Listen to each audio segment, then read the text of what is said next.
یہ سب کو مار دے گا، کٹھے جاؤ، چاروں جانب سے تیر برسے، ایک تیر لگا آ کے گردن کے پیچھے، بس جناب سیدنا قاسم بن حسن گھوڑے سے نیچے گرے تو جناب زینب حوصلہ کر کے آنسو سمیٹ کے کہنے لگی میں دیکھ رہی ہوں پردے کے پیچھے سے حسین میرے بھائی کا بیٹا گر گیا ہے، جا اسے اٹھا کے لا۔ حضرت امام حسین ان کو اٹھا کے لائے تو امام حسین نے سینے سے لگایا ہوا تھا تو ان کے پیر، ان کا قد لگتا تھا امام حسین سے زیادہ ہے، اٹھا کے لایا، لٹا دیا گیا۔ امام حسین کے اپنے بڑے بیٹے میدان میں نکلنے کو، علی اکبر نام ہے، جب جن لوگوں نے حضور کو نہیں دیکھا تھا وہ جب کہتے نا ہم نے نبی پاک کا دیدار نہیں کیا تو بتاؤ کس طرح کے تھے، تو بتایا جاتا تھا کہ جناب علی اکبر کا دیدار کرو، ہم شبیہ مصطفیٰ۔ اور جب وہ گلیوں میں نکلتے تھے تو عورتیں چھتوں پہ چڑھ جاتی۔ جناب علی اکبر رضی اللہ تعالیٰ عنہ تلوار لے کے میدان میں نکلے،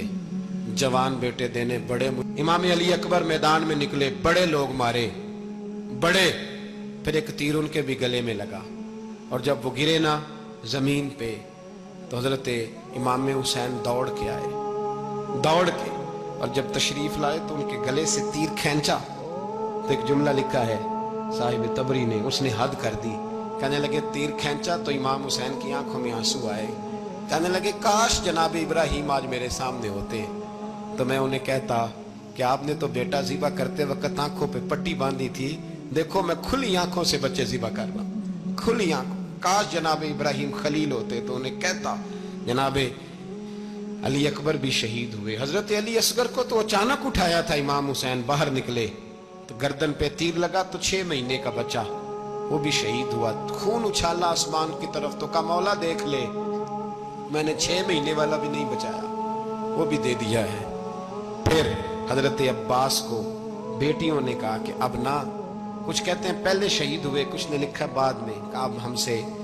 پانی کے بغیر نہیں رہا جاتا، تو جناب عباس پانی کا مشکیزہ لے کے نکلے باہر، ایک ہاتھ کٹا، دوسرے پہ مشکیزہ وہ بھی کٹا، پھر پانی تو بھر لیا تھا لا نہ سکے، پھر گردن کٹی تو شہید ہوئے۔ بچوں کی بھی شہادت ہوئی، پر جب ان کا لاشا اٹھایا تو امام حسین کہنے لگے مولا اب نہ حسین کی کمر کمزور ہو گئی ہے، اب کمزور ہو، اور بھائی ایک میت ہو جائے تو 4-5 دن تو پوری آنکھیں نہیں کھلتی، کیسا جری خاندان ہے۔ تھوڑی دیر گزری تو امام علی مقام نے پٹکا باندھا، سر پہ دستار باندھی، مولا علی کی تلوار پکڑی، نبی پاک کا امامہ باندھا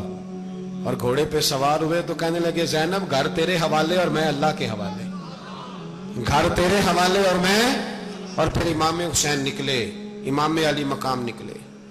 راوی کہتے ہیں کہ یہ جلوہ پہلے بھی بڑے سونے تھے پر آج جو رنگ دیکھا وہ کبھی نہیں دیکھا،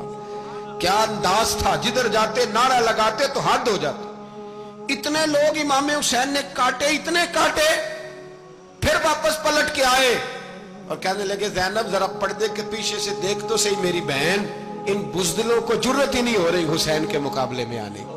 ایک دوسرے کو دھکا دیتے، تو جا تو جا، پھر اکٹھے وار ہوئے۔ یہ کون ہے کٹا ہوا، لباس ہے پھٹا ہوا، یہ بال یقین حسین ہے، نبی کا نور عین ہے۔ پھر چاروں جانب سے تیر برسے تو امام علی مقام چونکہ نماز کا وقت ہو گیا تھا، اترے گھوڑے سے، خون بہ رہا تھا، گرم ترین ریت سے تیمم کیا، سر سجدے میں رکھا، اور جب شمر آپ کی گردن کاٹنے لگا تو کہنے لگے ٹھہر جا ذرا رب سے ایک بات کر لینے دے، اور پھر بولے امام حسین، کہنے لگے مالک تو اب بتا کہ حسین سے راضی ہے کہ ناراض ہے، تو بتا۔ تو پھر ایک آواز آئی، یا ایتھا النفس مطمئنہ ارجعی الی ربک راضیۃ مرضیہ، فرمایا نفس مطمئنہ واپس آ جا، تو اللہ سے راضی ہے، اللہ تجھ سے راضی۔ امام حسین وہاں شہید ہو گئے۔ اب یہ قافلہ امام حسین کا سر کاٹ، ذرا دیکھنا غور کرنا، سر کاٹ کے نیزے پہ رکھا ہے، جسم کربلا میں پڑا ہے، عورتوں کو گھوڑوں پہ بٹھا کے لے جایا گیا یزید کے دربار میں۔ یزید پہلے عبید اللہ ابن زیاد نے بدتمیزی کی، پھر یزید نے کی۔ جو حدیث پاک میں آتا ہے وہ یہ ہے کہ یزید چھڑیاں مار رہا تھا، چھڑیاں امام حسین کے لبوں پہ، تو نعمان بن بشیر صحابی تھے، بول پڑے، کہنے لگے او یزید بدبخت، ہاتھ پیچھے اٹھا، مجھے اللہ کی عزت کی قسم میں نے سینکڑوں بار نبی پاک کو ان ہونٹوں کو چومتے دیکھا ہے۔ حضرت جناب زینب عورتوں کے مجمع میں پیچھے ہو کے بیٹھی ہیں. یزید کے پاس جب پہنچا لشکر تو یزید کہنے لگا دیکھو اللہ نے مجھے عزت دی اور میرے مخالفوں کا کیا حال ہوا. تو بی بی زینب بول پڑی. اتنے صدمے سہے پر آواز توانا ہے, جاندار ہے. حضرت سیدہ زینب نے جب سنا نا کہ یہ کہہ رہا ہے کہ مجھے اللہ نے عزت دی, تو جناب زینب بولی. نعمان بن بشیر کہتے ہیں بی بی بولی, اتنے صدمے ہیں پر جناب زینب بولی اللہ اکبر. اس انداز میں بولی کہ پہلے قرآن مجید کی آیت پڑھی, کہنے لگی وَتُعِزُّ مَن تَشَاءُ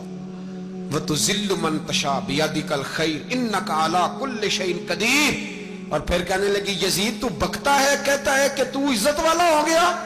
یہ تیری حکومت ہے, 4 دن گزرنے دے, تجھ پہ کوئی لعنت بھی نہیں برسائے گا, اور میرے بھائی کا قیامت تک ممبروں میں اور خطبوں میں ذکر ہوا کرے گا, وقت گزرنے دے. جب جناب بی بی زینب بول رہی تھی تو حضور کے ایک نابینا صحابی پاس بیٹھے تھے. جناب نعمان بن بشیر کا ہاتھ ہلایا, ہلا کے کہنے لگے کیا علی آ گئے؟ تو علی کی آواز لگتی ہے. جبریل امی بول رہے ہوں جیسے, حکمت کے گوہر رول رہے ہوں جیسے, دربار دمشق میں بی بی زینب کا خطاب, منبر پہ علی بول رہے ہوں جیسے.